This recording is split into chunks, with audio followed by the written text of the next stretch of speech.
A marquee matchup on Monday Night Football. Monday Night Football. Monday Night Football. Monday Night Football. Monday Night Football. Monday Night. And Nate's Pops drops by. So yeah, I just want to introduce everybody. This is what I always talk about when I talk about my pops. Week 11, Football Nation now. Marquee matchup for Week 11 is clear, but some priorities here. Nate Burleson, our mutual homie Kyle Brandt, was on Wheel of Fortune and was able to shoot a childhood shot. Vanna White, Nate Burleson, we're both happily married. I understand this. But if Kyle was Vanna, who would little Nate Burleson get real excited to have on CBS in the morning? Ooh, there's a couple, you know what I mean? Right, and they range in age. So I'm going with Holly Berry. All right, just because everything that Holly Berry is in, she looks beautiful. J-Lo, a little closer to my age, but just J-Lo is forever fine. But if we're going to dial it back a little bit more, I'm going to say Al Bundy's wife, Peg. You know what I'm saying? He said, "Hey," and I got every race represented in that trio. You know what I'm saying? So if I could shoot my childhood push shot from the chest on the carpet with the lowered rims, then it'd be one of those three. I think that's Katie Seagal as Peg Bundy, and she did have a swag. She did have a swag. She had really big hair. She did have really hair. Is what I really wanted to say. All right, enough. On to that marquee matchup that I was talking about. Super Bowl rematch, in the words of John Sutcliffe, on Monday Night Football. This ain't a divisional or a conference matchup. I feel like they're both like cruising to the playoffs. So as a dude that has played in this league, that covers this league, what does this mean? Listen, this is a game that kind of puts you in the right perspective moving into the second half of the season. Super Bowl matchups are a big deal. I don't care what anybody says. You know, teams will often try to downplay games each week, but if you have a Super Bowl matchup that held magnitude at some point, it is going to send a message, not just to the fans that are excited about watching each week, but these guys in the locker room are going to walk away either knowing that they are stepping in the right direction or they're not. So for me, I feel like some coaches are like, I just don't get hurt. I'm good with whatever ends up here. But there is message sending in these games where it's non-conference. Both kind of know where we're at. Like, I feel like I would hide some stuff. No, not at this point, because we're in a new league. And I was talking to Coach Cower, Phil Simms, Boomer Esiason, how back in the day you would hide some things. Like, I had coaches that would hold stuff deep in the pocket, and then we get to week 15 and 16, all of a sudden we're running new plays, and I'm like, wait, we should have been running this when we were struggling in the middle of the year. Right. But most of these coaches want to hold off until the later parts. Nowadays, everybody's emptying the bag, because in order for you to figure out if it's working, you got to work it. And that's why this new day and age, and because there's so much variety in these offenses, like, you can run something in week 8 and then run it again in week 15, just from a different formation with different players, guys in different positions. All right, how about this? Mahomes hurts. This is the third meeting, part 3, and Mahomes has won the first 2. Does that play into a game like this? Definitely. Yeah, no doubt. Listen, Hurts is a guy that when you listen to him talk about his mindset for a game, you believe him. If Hurts says, this is just another game, I'm not focused about the past. You know, I like Patrick Mahomes, but I feel like I'm a better quarterback. I believe everything that he's saying. But as a player, I also know in the back of my mind, Mahomes has got the best of this quarterback and my team. If I'm sitting in that Philadelphia locker room, I clearly have – I'll just say it. My piss is running a little hot because we want our lick back. Now, if you're Mahomes, Tim's like, wait a minute, you might want to get that checked out. Careful now. Yeah, I don't know if I got you. No. Hey, listen. Hey, we do this too much. I know exactly what you're talking about. It's fine. Yeah. No, I like People that. People do that thing where they stop you. Allow me to clear that up. I like that. I like that. Okay.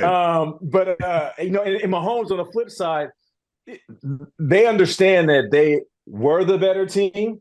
This game doesn't have long-term implications, but as far as the moment right now, where these teams are headed moving forward, that's a big deal. Yeah. And then also, forget about playoff implications. What about the conversation of quarterbacks and who's the leader of the pack? Right now, we are saying Mahomes, right? And we truly believe that. Not that Mahomes is playing perfect, neither is Jalen Hurts. But if Mahomes gets one up on Hurts this year, he goes on another run, we won't mention Hurts in the same conversation as we mentioned Mahomes. You got to win. It's enough. It's not enough to draw blood. You got to walk away with the dub. Yeah, and MVP, right? Like if you look at the odds right now on Bet Rivers, 1-2, it goes Mahomes, Hurts. I mean, I would put probably Lamar maybe into the conversation. I know who's third heading into the week. That's Tua Tagovailoa. So there's this could be an MVP kind of game where if one of these two quarterbacks comes out big, that's now the favorite to win the MVP. Listen, I feel like this new age of young people that are in the league, they approach things differently. And for everybody that's watching the show, listening to the show, and even those who are working on, I know we got some young pups that work on the show behind the scenes. When they play these video games, not like the games we used to play, not like Mario, but when they play the video games now, and I'm going to bring this home, trust me. Like if you're playing Madden or 2K, you're buying all this drip, right? You got the new shirt, new outfit. You can even change your hairstyle. You can get the afro, the dreads, the fade, the mohawk. What I'm saying is, Tua got braids. Now, as a guy who has switched his hairstyles up, it's either like you're trying to be a new person or you're feeling so good about yourself that you are a new person. The point I'm trying to make is those odds might change if Tua Tagovailoa with the new look, the new braids, really starts cooking. It's about to get crazy. Right. He's no longer AI. He's put it in. He says, to be fair to him, he said he didn't know what he was doing. The hair was getting out of control. I don't know what that feels like, but the hair was getting out of control, and he figured he just had to put it in line before he decides what he's going to do with it. By the way, Andy Reid, can we just stop for a second? Like, he's coached these two teams since 99. Like, 99 to 2012 in Philly, 2013 to now, still going, only one coach of the year, by the way. Like, just a little tip of the cap to Andy, no? Little tip of the cap. I mean, you have to show him some love. Andy Reid has been doing it at a high level with all these different types of players. And the reason I say types of players, because, you go from Alex Smith to a Patrick Mahomes in a change that a lot of people were criticizing for. Who's this Mahomes guy? I heard he was throwing a lot of picks in camp. Why are you going with him? Why would you get rid of the guy who gets you into the playoffs each year? And then this Rubik's Cube of players. And let's just call it what it is. I know Tyreek Hill has proved to be still the same receiver in Miami, but when he left, we were all wondering the same thing. We were all thinking to ourselves, is he going to still be able to put out a good team week in and week out without one of the most dominant receivers in the game? Yeah, and he has been. And it's been a bunch of different dudes to do it. Okay, you can pat yourself on the back if you can reach. Last week, you told folks that Broncos would beat the Bills, and lo and behold, I have the Broncos winning this game. They beat the Bills. And hey, listen, I'll tell you this. When I said that, you're like, right out the gate, I was like, look, I got the Broncos winning this. And I looked at you like, what? I did. If you go back to the question, it was leading. Like I was trying to say the Broncos are playing better because I was kind of on that road too, because I knew you were questioning not the skill of the Buffalo Bills, but the injuries and their confidence. Like there was something real about the confidence. There's something there. And even when you listen to Josh Allen, it's a different version of Josh Allen. This isn't the uber confident one that knows he's the best quarterback in the league with the best receiver, the most talented team, and a great coach. It's a guy that understands they still have that, but they just can't grab that. And I think that's the most frustrating part about a team like this. Like the hope isn't there. It's not because they don't have it. It's just that they haven't put it together. But listen, they got a game this week. I believe they play the Jets at home. This is a division game. I believe they're going to win and win big. It only takes a couple of games to get right back on track. And as much as we are concerned about teams winning and losing, which the NFL is quite drunk right now. So they're giving us these tipsy outcomes week after week. Listen, all you got to do is get on a hot streak. You got a lot of season left. Don't hit the panic button. It's week 11. You have an extra game in the schedule. Like, just figure it out sooner than later. My concern is that they drop a couple of games, and then guys, they just start thinking about the offseason. And whether they want to admit it or not, it's real. It happens. Guys do start to drift when we don't need mathematicians to know that we're mathematically out of it. You know what I mean? Right. Or their brothers start tweeting, like Diggs' brother starts tweeting about getting them up out of there. Like, look, I'm right there with you. They fired Dorsey. They fired the offensive coordinator. Now you got a third one. Joe Brady steps in, and the Jets are no pushover. Then week 12 at Philly, you go to the bye. You come back at Kansas City in week 14, and then Dallas all of a sudden, like, this could be over for the Bills if they don't figure that out. There is talent there. I'm right there with you. I just don't know if they can snap out of it with that schedule, Nate. Yeah, and the schedules, they are really starting to take shape, and they will kind of predicate how these teams move forward. And I got to be honest with you, Tim, when I played, I never really was a schedule guy. I wish I would have paid attention to these schedules a little bit more. Now I would walk in the locker room and be like, hey, guys, our next 4 games are this, that, this, and there. We're going to be all right. Like, I look at it differently now that I'm not playing. Like, the Detroit Lions. The Detroit Lions, solid schedule moving forward. There's no cakewalk in football, but some of these games, there are legit opportunities to continue this momentum that they have. All right, speaking of that, I mentioned Dallas on that list, 6-3. Get the Panthers, right? That's a team in flux, and it feels like Dallas no longer the team in flux since week 8. Dak Prescott leads the NFL in passing yards, touchdown passes, and ranks 2nd in passer rating. We good in Dallas all of a sudden? I know there's tears right now, but where are we at with Dallas? We're good right now. We're good. You keep saying that about the and that's Cowboys. not. Listen, I'm not trying to put a wet blanket on the Dallas Cowboys or their fan base. I love their enthusiasm. There's a security guard that I work with every day. We talk Cowboys, and when they lose, he doesn't make eye contact with me. Yeah, when they win, he's always looking for me, barking from across the room. Hey, you gonna walk past me, huh? After we get the win, you don't want to talk to me now. So I don't want these Dallas Cowboys. Good representation of all Cowboy fans. Exactly. But here's the thing. The Cowboys have proven to be regular season. I think I said this at the beginning of the year. They have proven to be regular season good, even oftentimes regular season great. Dak has proven to be regular season good, even regular season great. Dak could go on a hell of a run at the end of this season and be our MVP. Now, from an individual standpoint, great for Dak. Cool. An MVP trophy, put it on your shelf. But for me, I feel like this team is too talented to hang your hat on that. Like, this is a Super Bowl or bust team. And I'm not the only one saying this. This is what Jerry Jones says every year. The only difference is there's some years when Jerry is just projecting. This year, he is not. They are legit a Super Bowl contending team. So let's have this conversation a month from now, and then a month after that. Then I'll answer if they are for real. But right now, though, for all you Cowboys fans, you are America's team, and you're kicking ass. Congrats. CeeDee Lamb leading the NFL in receiving since week 6.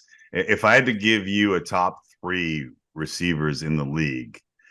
Come on, man. Why would you do this? All right. That's tough. All right. I'll try. You don't have to. You don't have to. No, I got you. The whole 5 thing in the 3. No. We'll go with 3 because that makes it more difficult. Or you can just say Justin Jefferson's still on IR. Ooh, okay. So I can take him out of there. All right. If you want. If you I'm going with Tyreek Hill, AJ Brown. Jamar, Devontae. I know Devontae. Wow. It then Jamar and CeeDee. But my 3 though, it's tough. Can I say perennially underappreciated Keenan Allen? No? I'm bugging. You're right. I'm tripping. Keenan, don't be mad at me. Oh, and not to mention Mike Evans. What am I thinking? This is a very difficult question to answer. Toe drag swag. I understand. I apologize to everybody I disrespected. Oh, and not to mention, I don't know what it was. I was watching the games this past weekend. I'm glad I brought up Mike Evans. Yeah. I'm sitting there literally out loud. Damn, Mike looks fast. I'm looking at the Chargers game. Damn, Keenan looks fast. All of a sudden, Odell catches a slant, bro. I'm like, wait a minute, are we living in 2016? Yeah, Odell too. Yeah, what's going on right now? yeah, These old and he turned receivers it too. are balling. So it's good to see. All right, Deshaun Watson out for the season. Do we just say that Cleveland is cursed with quarterbacks? Like, is that like? I mean, listen, I want to cheer for DTR, who's going to get the start. I saw him balling out in the Hall of Fame game. It's been a while, but it just feels like whatever they do, and we could run the list along the side of the screen here of all the quarterbacks that have started. We've seen the picture of the dude with the jersey that has all, it's 6-3 too. I know, and it's tough, because part of me, I was shocked because I'm like, golly, these Browns, they just can't catch a break, And then there was part of me that's like, oh, well, maybe that's good news because at times he didn't look like he was throwing with accuracy. So maybe that gives Browns fans hope that when he's healthy next year, they'll be all right. Listen, you already lost Chubb. You lose your quarterback. Yeah. It really doesn't get much worse than this. But if you're sitting right now, still in the thick of it, in a division that as competitive as it still is up in the air, you don't give up hope. You ride these young guys out. And if DTR comes in and balls out, you just continue to feed into his young confidence and tell him, yo, you're the guy. I would be Stefanski just whisper in his ear and be like, hey, yo, I know we paid Deshaun, but like low key, this your team, bro. So just do your thing. We got you. And you gas him up as much as you need to in order to get the result that the team needs. Yeah, I don't know. I'm more surprised at being 6-3, though. The Steelers or the Browns, one of them will be 7-3 after this weekend. 110th Grey Cup, Winnipeg Blue Bombers, 7.5-point favorites over the Montreal Alouettes in Hamilton. Can you just give us a pick? And by the way, I always bring up the CFL with like my Twitter folk, and they always talk like so negatively of the talent in the CFL. And I heard Chad Ochocinco say like, oh, these guys up there, like I went up there thinking I was just going to walk all over everyone. And then I got this rude, like people in Canada have an inferiority complex about our own league. And it bugs me. That's ridiculous. Yeah. That's ridiculous. Listen, I'll go with Montreal. I don't know who's favorite right now. But, I am Nostradamus, so I feel like if you're going to put some money down, you might want to follow what I'm saying. And I'll say this when it comes to the CFL athletes. There is no knock. There is no separation. You have some of the best athletes in the world playing in the CFL. You have some in the NFL. Of course, there's top-tier premier athletes in the NFL. And then you also got average guys. You also got regular dudes. You also got some guys that barely made the roster. And you got some guys that are playing in the league that can't hold the jockstrap of some of the guys across the border in the CFL. So I'm always going to be a CFL fan. Matter of fact, I got a surprise. Hey, yo, Pops, come here. Uh-oh. So, my son is in the playoffs. So his grandparents came in town and they wanted to watch. And while, I got my people in Canada on, I want to go ahead and bring my Pops. Yes, and the reason why Nate Burleson has that maple leaf on his arm because this man right here. I do with all my people in Canada. This is Tim right here. This is the great Al Burleson that played for the Calgary Stampeders. The reason I was born in Canada. If it wasn't for him, I wouldn't have these strong Canadian roots like I do. So, Pop, say what's up to the people, man. Hey, how you guys doing? How was your time in Canada? What was that, like the 80s? I loved it. It's the 80s, right? 70s? Late 70s. Oh, late 70s? Going into the 80s. Oh, yes. Late 70s. Oh, that was a wild time back then, huh? Yeah, he was playing against Warren Moon. That's what he was doing. Yeah. And then in you played with him in college and against them in the pros up there. No doubt. Did you party when you was in Calgary? Did I party?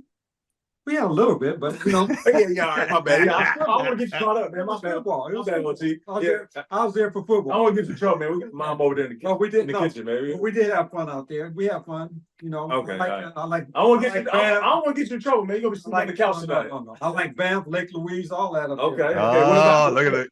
What are some players? Man, get your head in the screen, man. Yeah. What are some players that you remember from those times? Hope was one of the toughest ones out there. Across the league? I'm saying that we played with. Oh, played with. What about against across the league? When I first got stood there, out. When I first got there, Metcalf was still there. Love my time up there. Love my 7 years up there. All right, that's enough, man. You take No,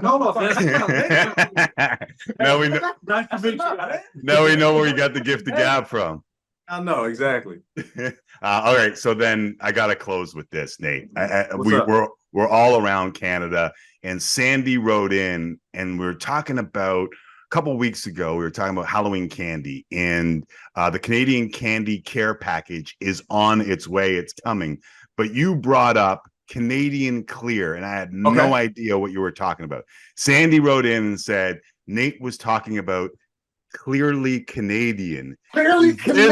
Is the joint that you... I always get it mixed up. Is Okay. it? Hey, come on. Is that... One of the best drinks ever. It got the carbonation and it got the sweet flavor. Crack it open, man. It goes good with a little bit of tequila or vodka, whatever. Hey, look, it's refreshing. Watch this, watch this, watch this. See? See? Ah. You know what I mean? Isn't that good? Isn't that good? Hey, and the reason I loved it, one, the bottle, who still makes drinks in glass. Right, old school. I mean? Right. It has a nice, sleek, clean look. And then when people would be like, yo, where you from? I'd be like, yo, I'm clearly Canadian. Like, what are you talking about, bro? You know what I mean? That's where I got the name from. Cardinal Official, where you from? Canada. All right. Clearly another award-eligible edition of Football Nation. Thank you, my dude. See you next week for Thanksgiving, and enjoy the Grey Cup of Pops. I will do. See you next week, brother.